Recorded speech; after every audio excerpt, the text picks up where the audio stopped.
Welcome back another episode to की vlog new vlog year म फेरि पनि आइसकेँ खुट्टामा लतार्के।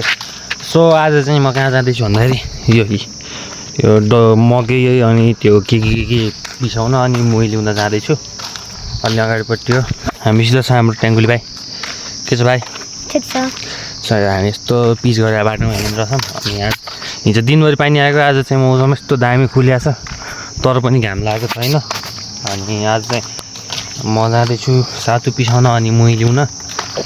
त्यसपछि त्यही हो, अब हल्का जानुपर्ने हुन्छ, एकछिन कुर्नुपर्ने हुन्छ। बाबी यति घाँस काट्न आउनु भएको रहेछ अनि यहीँ घाँसको बारी रेडी पार्न रहेछ। अनि एकछिनमा आउनुहुन्छ, हामी बिस्तारै बिस्तारै जाँदै गर्छौँ। लेट्स सी केटा, अब कहाँ अलि अगाडि चल्दै ट्याङ्गुली।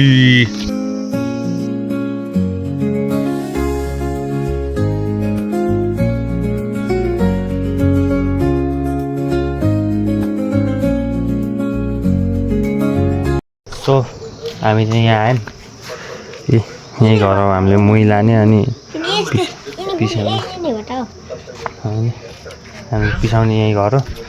यता छ मेसिन चाहिँ यहाँनिर छ होला जहाँसम्म यो रुममा। अनि हामी त्यो घर आयौँ। घर चाहिँ दामी छ, हरियो कलर रातो टिन, यस्तो माथि पनि यस्तो फुलसुल होइन, दामी छ। अनि यताको भ्यू पनि बवाल छ, हिमाल पनि हल्का फुल्का देखिरहेछ। अब यता चलबल बुझौँ न के हुन्छ। यता छ भैँसी, यो त्यही कोठा छ, भैँसी छ 3वटा, 1 2 3 यता छ। उतापट्टि बाख्राहरू पनि छ, बाख्राहरू पनि छ। यहाँनिर चाहिँ बाख्राहरू बोका छैन, बाख्रा चाहिँ चाडो रहेछ नचढ तित्री। अनि यता यस्तो छ, यो पनि त्यही सेम घर त्यो। अनि यो पनि हो, 3-4वटा घर छ। सो यता यस्तो छ, यस्तो छ।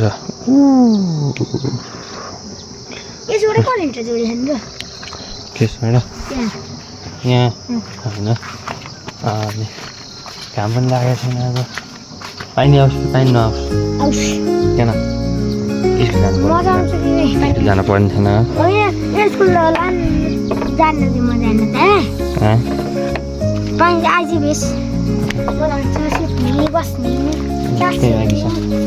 सो अब हामी अब आउनु त बाबे, अनि त्यसपछि पिसाउनु पर्ने हुन्छ, त्यसपछि घर निस्किनु पर्ने हुन्छ।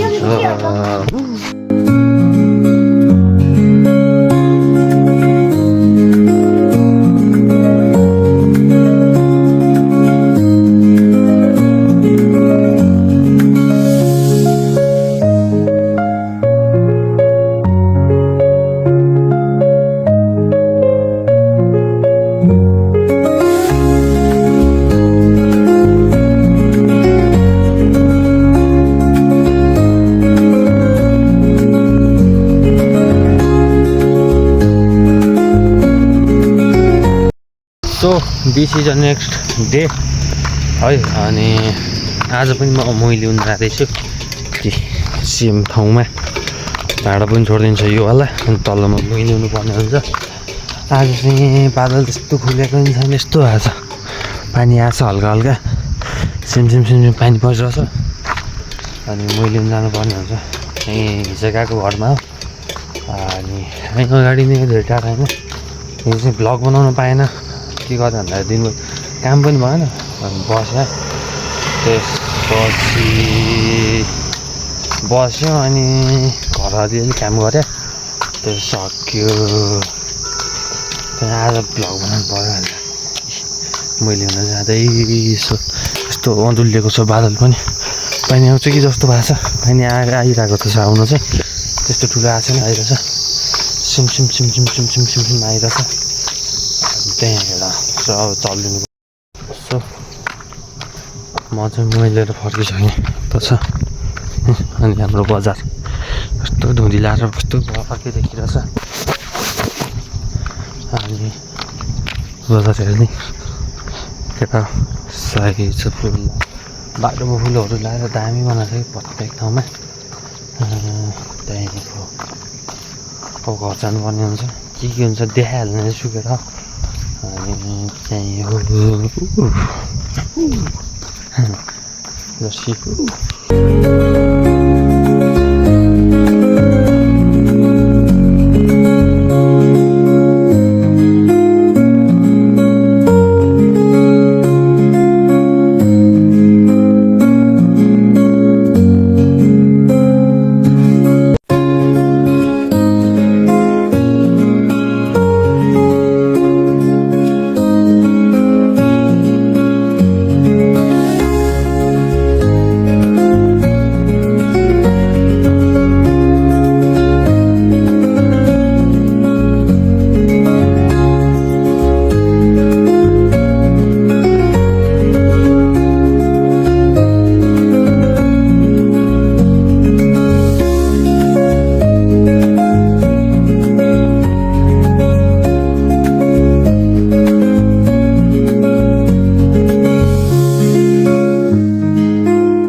केटा हामी चाहिँ यता ओखर गइरहेछौँ यतापट्टि मैले एक गोजा बनाएको छु यहाँ अनि यसले अलिकति टिप्या छ अहिले ओखरको त के भाइब सानिरहेको छ मलाई अहिले ओखरको त बालापन भाइब सानै छ कि नि कस्तो लाग्यो भने लाइक गाउँमा कोही छैन अब यो टाइम भनेको लाइक यस्तो ओखर नपाउने हो कि जहाँसम्म भनेको हामीले अलिक भर्खरै आएको अनि यत्रो धेरै ओखर पाउनु यो नसोचेको कुरा भयो गाउँमा कोही भए जस्तो पनि लागेन पहिला हामी यही ठाउँमा ओखर खोज्न आउँदाखेरि एउटा भेट्न पनि थिएँ कति बेर डुल्नु पर्थ्यो अहिले भर्खरै आएँ एक गोजा बनाएँ अनि त्यसले पनि अलिकति टिप्यो त्यो लास्टमा आएकोले अनि यसले पनि अलिकति टिप्या छ के हो रहेछ भने लाइक अब गाउँमा मान्छे छैन है भन्ने हुन्छ भइसक्यो क्या अब के भने हाम्रो लाइक मेरो एज लाइक 1 वर्ष या 2 वर्ष अगाडि चाहिँ ओखर टिप्न आउँदा चाहिँ हामीलाई मान्छेहरूले गाली गर्थे लखार्थे होइन अनि लाइक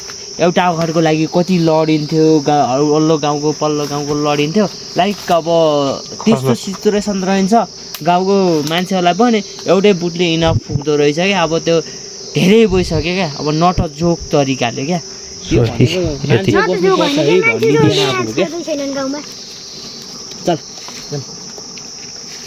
आयो टेङ्कुली जाम एकछिन हो आएको 2-3 मिनेट बस्नु बोला छोड्नु सोले मलाई 6 वटा जाम कि खेल्न जाम अनि म चाहिँ त एक लट खोज्छु मैले त अझै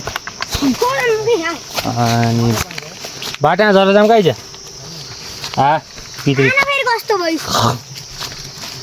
ठुलो भइसक्यो नि त टक्क खेल्दिन र मसला हानिस् न कहाँ ओखरी होइन त यार यस्तो ओखरेर चिप्लेर अहिले भेटाइसक्यो 7 वटा भयो मेरो एक गोजा भयो कतिवटा ठेगान छैन अनि अझै यता पनि छ होला माथिपट्टि सर्लक्क चढिदिने हो र बुटा सर्लक्क चढ्दै हामीले भिडियो बनाइन्छ